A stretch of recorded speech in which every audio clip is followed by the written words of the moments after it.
Las olas de calor han pasado de ser ocasionales a ser habituales. El periódico británico The Guardian publicaba el pasado sábado un artículo que firma el periodista Patrick Collinson, que es responsable de Economía y Finanzas del Rotativo.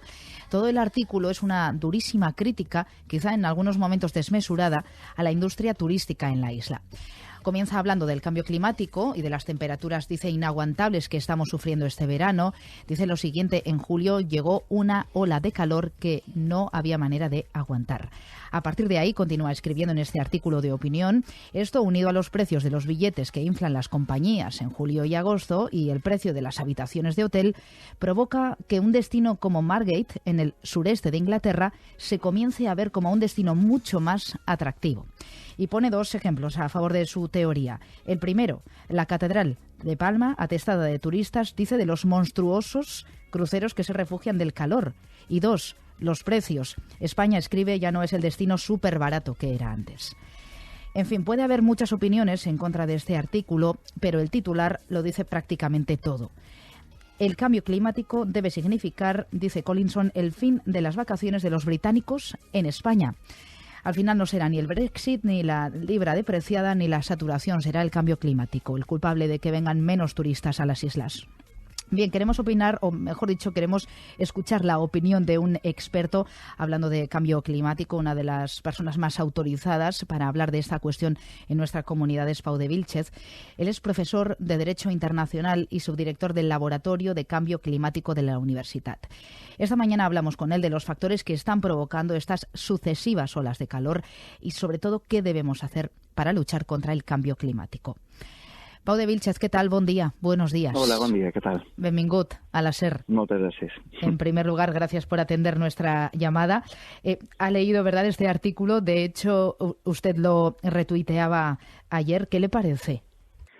Bé, jo crec que és un article, evidentment és un article d'opinió, no és una notícia, diguem, o no fa referència a un informe detallat sobre el tema, però fa eco d'estudis que sí que s'han anat desenvolupant aquests darrers anys que assenyalen que, efectivament, que el canvi climàtic tindrà un impacte fort sobre les destinacions turístiques per diverses qüestions, però sobretot perquè els llindars de temperatura a partir del qual els turistes ja no estan confortables s'estan assolint, no? O sigui, cada vegada assolim nivells de temperatura que fan que la gent ja no estigui a gust. I la gent, quan se'n va de vacances, el que vol és estar a gust. Si per estar a gust ha d'estar tancat dins una habitació amb aire condicionat, doncs simplement no li surt a compte. Tenint en compte un augment de temperatura que serà global, és a dir, que se produirà gairebé per tot, però que aquí a Espanya, com que ja partim de temperatures elevades i no situarà temperatures encara més elevades, no és difícil d'imaginar que d'aquí unes dècades els fluxos turístics deixin de venir cap aquí i se'n vagin a altres latituds, diguem, en temperatures més agradables. Claro. El sol y el calor van a dejar de ser, entonces. Británica. Uh-huh. Sí, el sol y el calor, disculpa, Pau, te voy a tutear si te parece, no van a ser entonces reclamos turísticos en ningún caso, porque además en el mismo artículo ya se cita que Londres tendrá en 2050 la misma temperatura que tiene hoy Barcelona.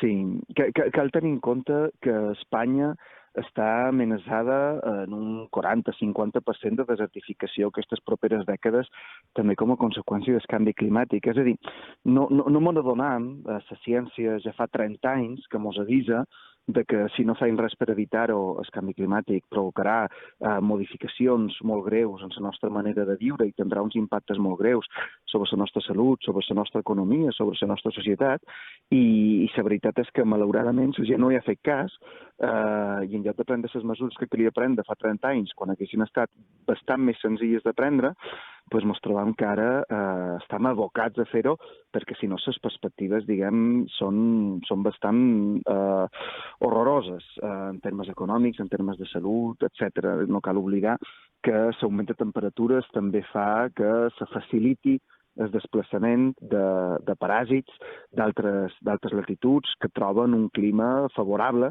que abans no trobaven a les nostres illes i altres bandes. I en aquest sentit és cada vegada més urgent fer-hi front.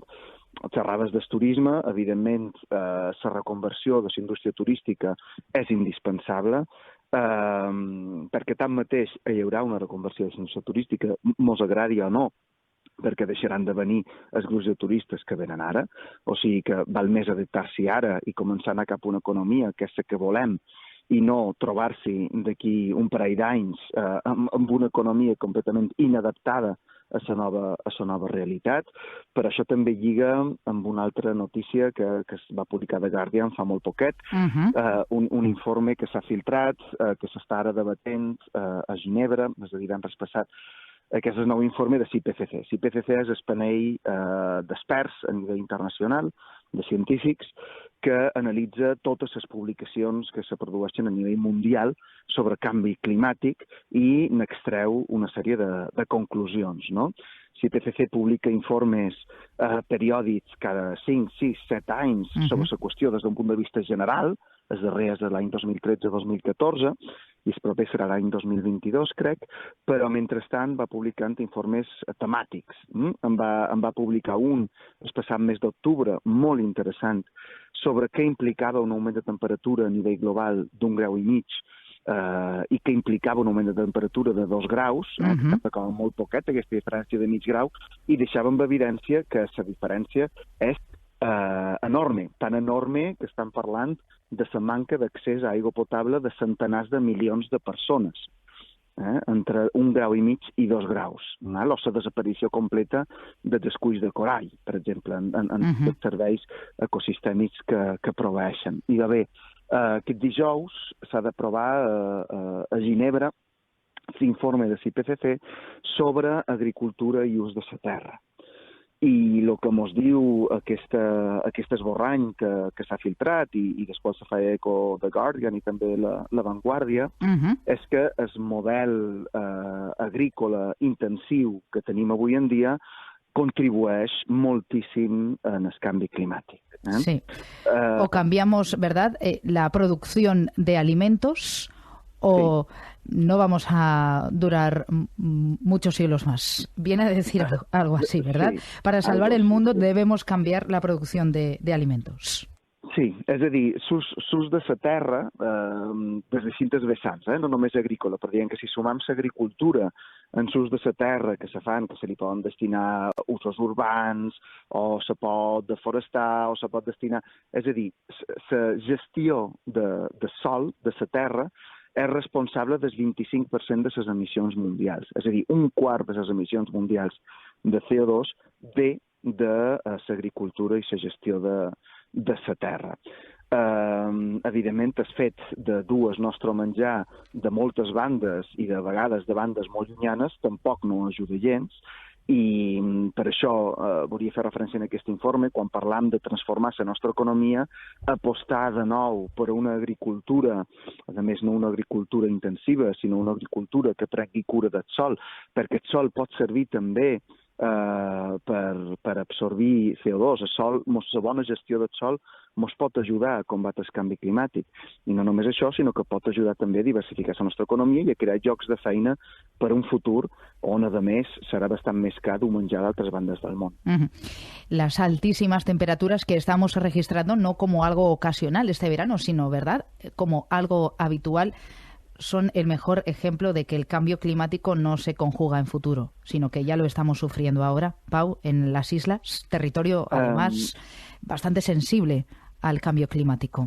Sí, no només per les temperatures, sinó per el nivell de la mar. O sigui, el nivell de la mar està augmentant i aquest augment del nivell de la mar s'està accelerant. És a dir, cada vegada augmenta de manera més ràpida. I el més preocupant és que s'estan produint fenòmens que a pintures científics no s'esperaven fins més endavant. El nivell, diguem, de derretiment del gel de l'Àrtic és molt més ràpid de lo que s'esperava. S'estan produint incendis a l'Àrtic, és a dir, s'estan produint circumstàncies realment aterradores. La veritat és que la imatge que se m'ha en el cap és com si visquessin tots a dins una casa i llancéssim els mistos en terra per la finestra i caiguessin i se cremés, se comencés a cremés i nosaltres seguíssim llençant mistos i sense donar-nos de que estan cremant la nostra casa i de que si no en prenem cura mos cremarem nosaltres a de dins. Claro, podría ser una tira cómica. Només n'hi ha una. Sí, podría ser una tira cómica si no fuera sí. completamente... Con nada de cómico, ¿verdad? Pero sí como metáfora muy ilustrativa. Però jo crec que s'ha d'agafar el canvi climàtic no només com una amenaça, que ho és, sinó com una oportunitat. És una oportunitat, primer perquè sabem que s'està produint el canvi climàtic, és imprescindible saber això, però a més també sabem què causa el canvi climàtic. És a dir, no només és un problema que ens ha caigut a damunt i que no sabem d'on ve, sinó que sabem quines són les seves causes. Però és més, tenim les respostes, és a dir, sabem quins són els canvis que cal fer per evitar aquest canvi climàtic que ens situa en un horitzó per la humanitat no gaire alegre. I jo crec que tenim totes les armes a la nostra disposició per fer-hi front i per començar a construir un futur. I quan xerram de futur, no estan xerrant d'aquí 200 anys o 300 anys. Sí, perquè margen no hay. Futur, no n'hi ha. Per començar a construir un futur ja que permeti, per exemple, que les ciutats espanyoles deixin de morir 10.000 persones a l'any per la contaminació dels cotxes. Coses tan senzilles com aquestes.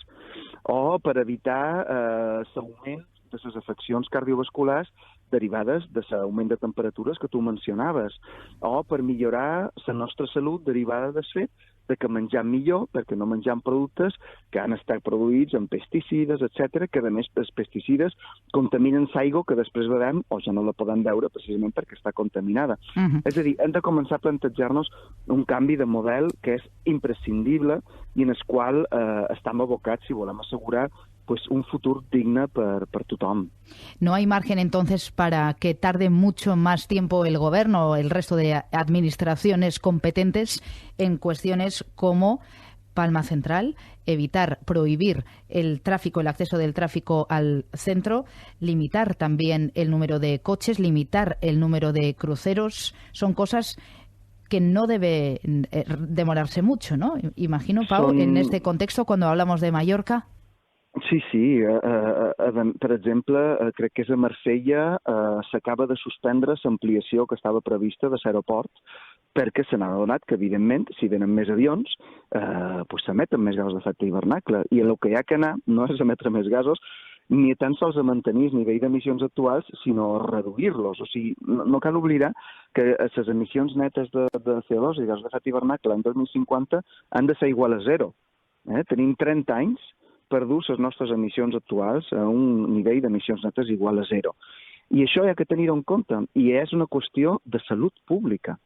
És una qüestió de salut pública de nosaltres tots.